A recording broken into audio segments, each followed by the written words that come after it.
तो उसकी दादागिरी को हल्का करने के लिए मुस्तफा का तलवा दिखाइए, शर्मा के तारा हो जाएगा। बेशक बेशक, वाह वाह।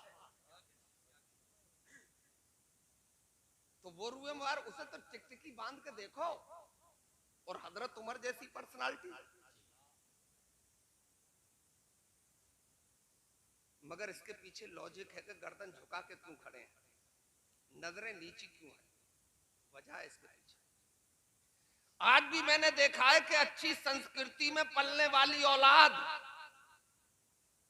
कनीज़े फातिमा की गोद में परवान चढ़ी औलाद,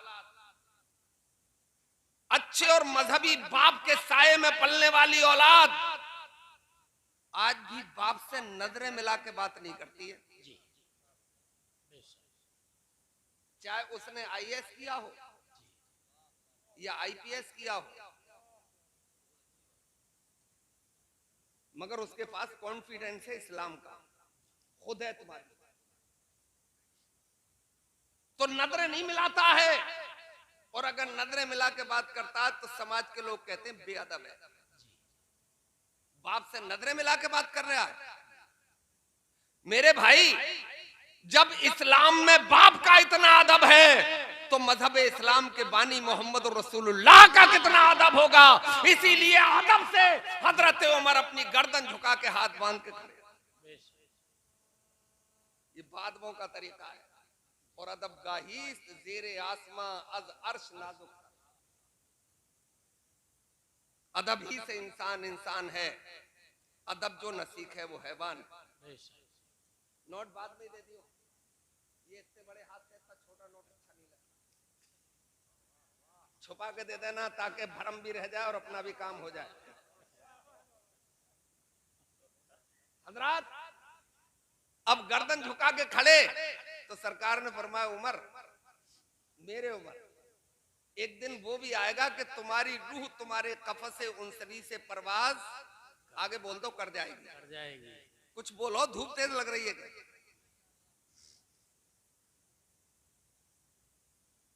और फिर जब तुम्हारी रूह तुम्हारे जिस्म से निकल जाएगी तो फिर तुम्हारे ही घर वाले, फिर तुम्हारे ही पड़ोसी, फिर तुम्हारे ही रिश्तेदार, फिर तुम्हारे ही अजीज व अकारिब तुम्हारे कपड़े उतार लेंगे,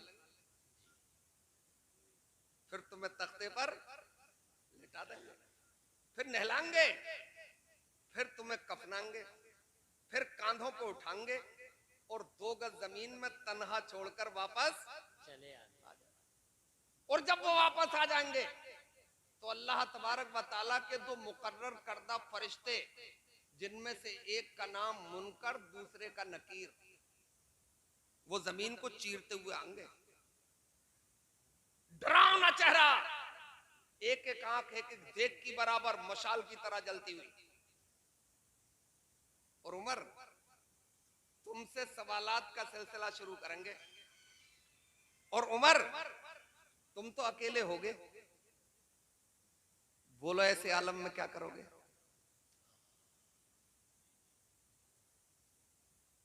हजरत उमर ने सरकार की ज़बान फैज़ तर्जमान से ये जुमले सुने थे कि चेहरे का रंग फीका पड़ने लगा,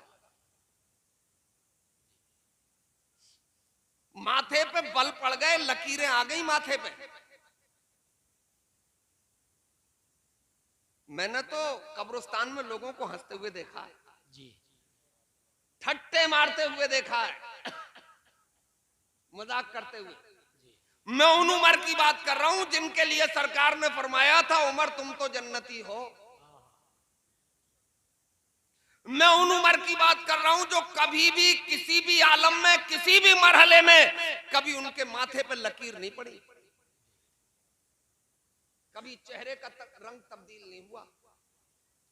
मुझे तारीख का वो टुकड़ा भी याद है कि जब हजरत उमर ने कलमा पढ़ा था, हालात अच्छे नहीं थे मक्के के। आज अगर किसी से कहा जाए कि हालात बनाओ, बोले माहौल अच्छा नहीं है, हुकूमतें जालिम है। मैं पूछता हूं आपके हालात अच्छे जैसे कब थे जी है? बताओ कब अच्छे थे। मक्के में अच्छे थे, नहीं मदीने में अच्छे थे दुनियावी एतबार से? नहीं। आप नमाज पढ़ते थे तो ऊंट का ओज रखा जाता था, जी बेशक कुरान पढ़ते थे तो पत्थरों से मारे जाते थे, कलमा पढ़ते थे तो कोड़े बरसाए जाते थे, आग के अंगारों पे लिटाया जाता था, पत्थर की भारी सिलाएं तुम्हारे ऊपर रखी जाती थीं। हालात तो अच्छे नहीं थे, मगर क्या उन्होंने अपनी डगर बदल दी थी? नहीं क्या दामने मुस्तफा छोड़ दिया था? नहीं। क्या शरीयत से भाग गए थे? नहीं, कसम परवरदिगार की, वो कोड़ों की बारिश तेज करते चले जाते थे, मगर मुस्तफा के दीवाने अल्लाह के नारों की आवाज बुलंद करते चले जाते थे। वो चर्बी पिघलती चली जाती थी और या रसूल अल्लाह का नारा लगता चला जाता था। सुभान अल्लाह वाह वाह और बड़े बड़े हवादसात को ये कह के जूते की नोक पे मारते थे कि तेरी औकात क्या झोंके हवा के, तेरी औकात क्या झोंके हवा के, यहां गुजरे हैं तूफान सर झुका के। और वो मशहूर जमाना, वो चार पंथियां के बुलबुल से बहरहाल, नशे मन न छूटेगा, बरके तपा के खौफ से गुलशन न छूटेगा, माहौल अगर अपने मुवाफिक भी नहीं है सरकार, मगर आपका दामन न छूटेगा। हालात तो अच्छे नहीं थे, दुनिया की तो फितरत है कि चैलेंज करती है, दुनिया की आदत है कि वो चैलेंज करेगी।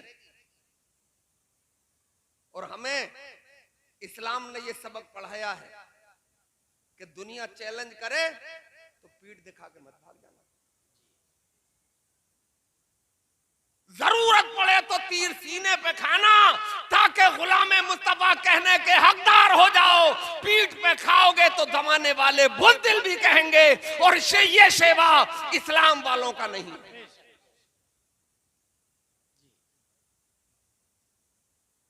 अब तो थोड़े चैलेंज पे भागते हैं, छोटे वाले। ये अपनी बकरा ईद ना जुमे की पड़ गई, ईद तो इस वक्त में पढ़ ली कि पुलिस आई नहीं, जुमा कैसे पढ़ लोगे उस वक्त में? जुमा तो अपने वक्त में ही पढ़ा जाएगा,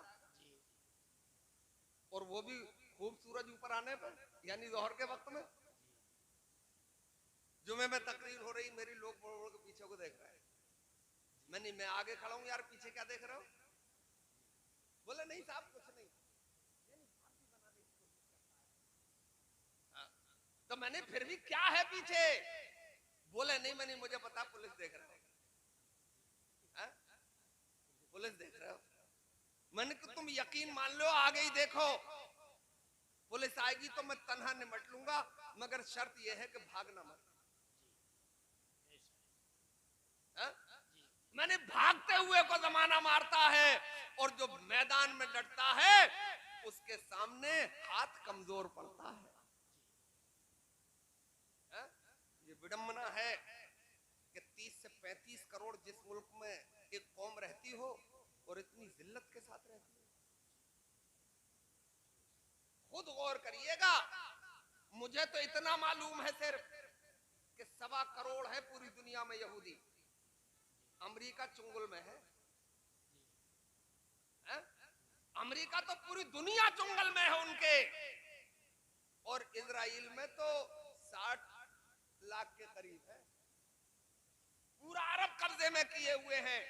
वजह जानते हो? वजह सुनो, अगर तवज्जो है आपकी तो गौर से सुनना। कुछ चीजें होती हैं अताई और कुछ होती है कसमी। अताई मतलब ये आपकी खूबसूरत सी आंख है, ये खड़ी नाक, ये गुलाब के फूल की पंखड़ी जैसे खूबसूरत से होंठ, ये पूरा स्ट्रक्चर आपका, पूरी बॉडी, इसमें क्या मेहनत करी आपने?